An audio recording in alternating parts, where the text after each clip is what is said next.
Tinatago mo ang tunay mong nararamdaman kahit na nahihirapan ka na, kahit na pagod ka na, kahit na masakit na ang iyong nararamdaman sa iyong kalooban. Kasi ayaw mong mag-alala sila sa iyo.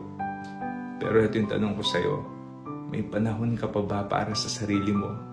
Panahon para magsaya, panahon para magpahinga. Alagaan mo ang sarili mo. Nang sa ganon, mas mamahal at mapaglingkuran at maibigay mo pa ang iyong sarili para sa iba. Take good care of yourself. God bless you.